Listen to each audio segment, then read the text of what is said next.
All actions have consequences. What else could we be forgetting? Kevin! Welcome to WatchMojo.com, and today we're counting down our picks for the top 10 What Have I Done scenes in movies. For this list, we're taking a look at big screen scenes in which characters make decisions that result in varying degrees of remorse. We will be discussing the plot details of these films, so we're highlighting a spoiler alert here.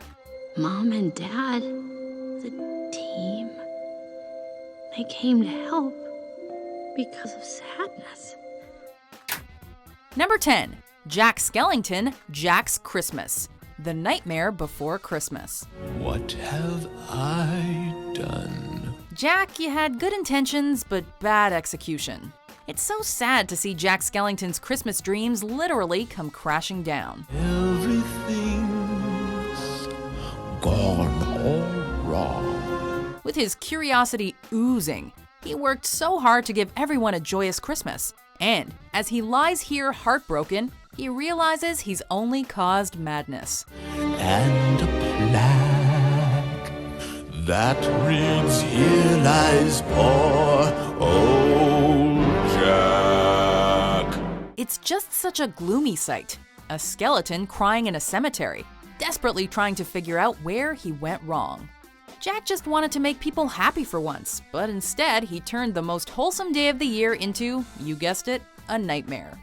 Jack, maybe next time you should refrain from kidnapping the big guy in red and gifting vampire teddy bears to kitties. Just some friendly advice.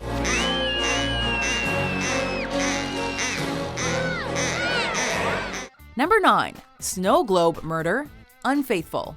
Where did you get this? It was a gift. A moment of regret in a film about an affair? Who would have seen that one coming?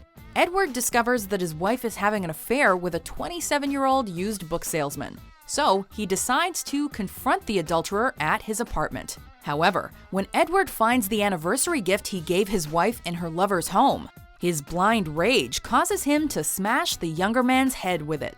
I'm not feeling...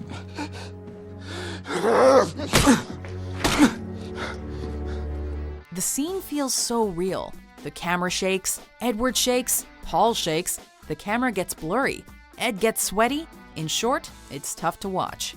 Edward looks so remorseful, knowing that this is something he'll have to cover up for the rest of his life. We're thinking some sharp words may have sufficed. Go! Number 8, Peter Hits Mary Jane, Spider-Man 3. Hey. What's wrong with you? Uncle Ben warned you about things like this, Pete.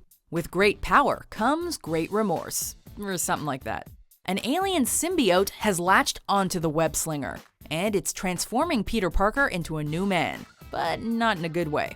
His newfound temper causes Peter to accidentally hit his one true love. And his face afterwards mirrors how he looked when he saw Uncle Ben die. However, it's the look of disappointment on Mary Jane's face that helps the formerly cocky Peter discover what he's become. Who are you? I don't know. Bet you won't be dancing down the street with such confidence now, will you, Pete? Let's hope you swing back into the classic red and blue suit ASAP. I'd love to shoot you sometime. Peter Parker. Number 7, Darth Vader's No, Star Wars Episode 3, Revenge of the Sith. Lord Vader, can you hear me? Yes, Master. We all know Darth Vader. You know, that guy who's possibly the greatest cinematic villain of all time? Well, before Darth, there was Anakin. We see the path young Master Skywalker takes to become his evil alter ego. You were the chosen one! Eventually being butchered and burned alive on the lava flows of Mustafar. But even then, the first thing the newly helmeted Darth Vader asks is if his wife is okay. Where is Padme? Is she safe? See? Even after being swayed to the dark side, he's still a loving husband. Well, sorry, Darth, but you are not gonna like the answer. It seems in your anger, you killed her. I couldn't have. She was alive. I felt it. As Palpatine reveals Padmé's fate to Vader, Vader demonstrates his remorse by unleashing a painful and unforgettable cry. No turning back from the dark side now. Number 6. Ava Dupes Caleb, Ex Machina. Will you stay here? Stay here. Can't we all agree it's time to stop trusting robots, especially the really pretty ones? Caleb knows Ava's a robot. He's just trying to decide whether her artificial intelligence is advanced enough to make him forget that fact. We're led to believe that Ava actually cares for Caleb, but in reality, she's using him to escape.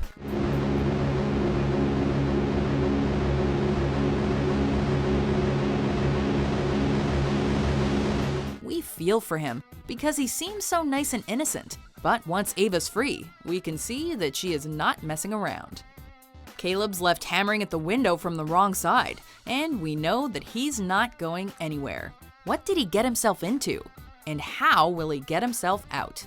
It's your classic, I loved that robot, but she completely duped me scenario.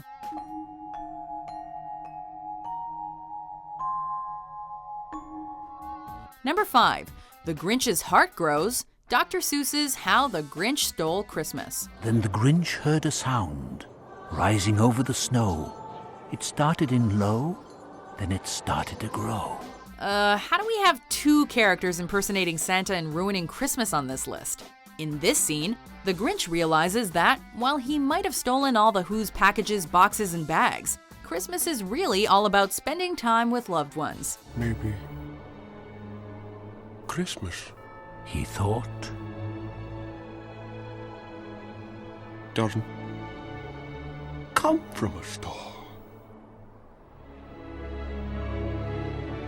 Maybe Christmas, perhaps,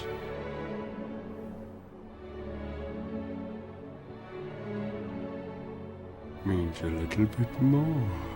The surprised look on his face as he makes this revelation demonstrates that he's capable not only of positive emotions, but also of redemption. Of course, while his heart is growing 3 sizes, the present-filled sleigh is sliding further and further off the side of Mount Crumpet, causing the Grinch to have his what have I done moment. His transformation of baddie to goodie is impressive. Saving Cindy and Santa's sleigh is equally so. Number 4. William Murdoch loses it, Titanic. Will you give us a chance to live, you limey bastards? The sinking of the RMS Titanic was one of the deadliest commercial peacetime maritime disasters in recent memory. Being the officer in charge of the bridge when the Titanic collided with the infamous iceberg is not great for the old resume. Shoot any man who tries to get past me, get back, bastard! However, as hard as it is to imagine, things get even worse for First Officer William Murdoch amid all the pandemonium on the ship, as he hastily shoots 2 passengers who were just trying to get to a lifeboat. Children only!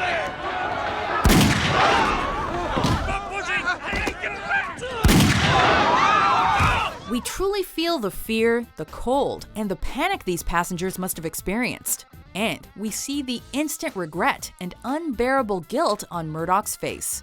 He then decides that, for him, there's only one way to be saved. No will! Number 3. Lieutenant Colonel Nicholson detonates the bridge on the River Kwai. This one comes right down to the wire.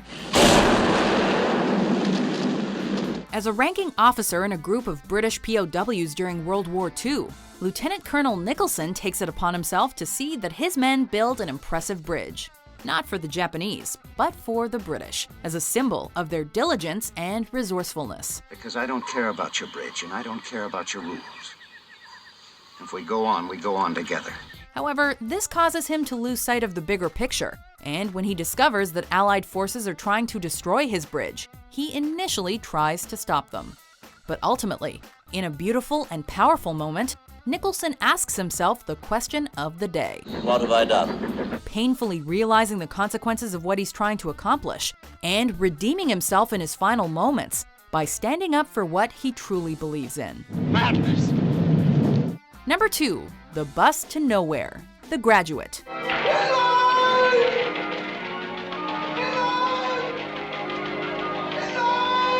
What's great about this scene is that it all happens so fast. Benjamin rushes to the church to save Elaine from a lifetime of potential unhappiness. She makes the split-second decision to leave with him. And we race with the characters as they escape her wedding and catch a bus just in time.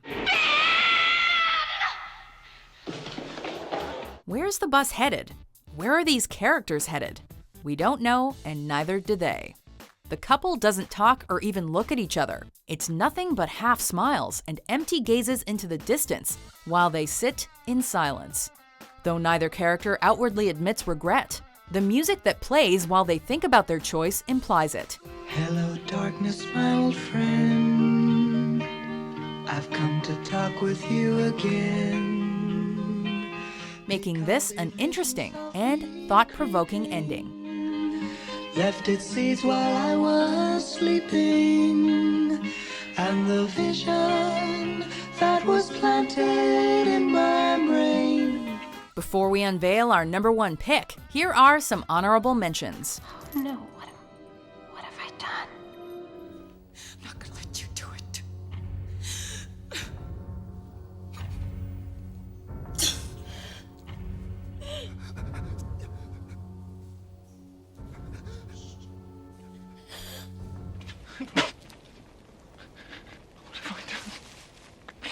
Please, Frodo. Number 1. David shoots his son. The Mist. For once.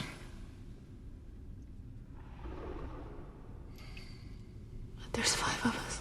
This is one of those gut-wrenching scream-at-the-screen moments. A mist has rolled into town, and with it, it's brought otherworldly tentacled monsters. Deciding that death by gun is better than death by monster, David Drayton puts his fellow survivors out of their misery, including his own 8-year-old son.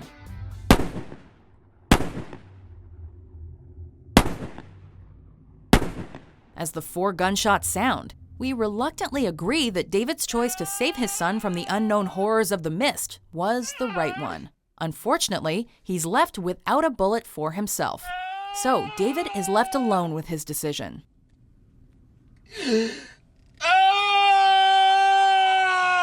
He leaves the car, emerges into the quiet gray surroundings, and we expect for him to be snatched up by the mist. But David Drayton finds something even worse. Rescue was just seconds away.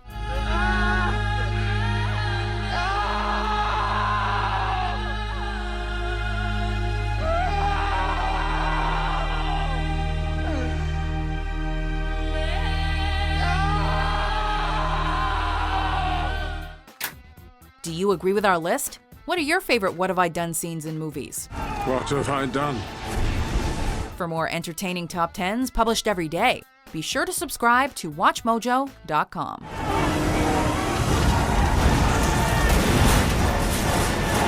I'm the only one who can stop her.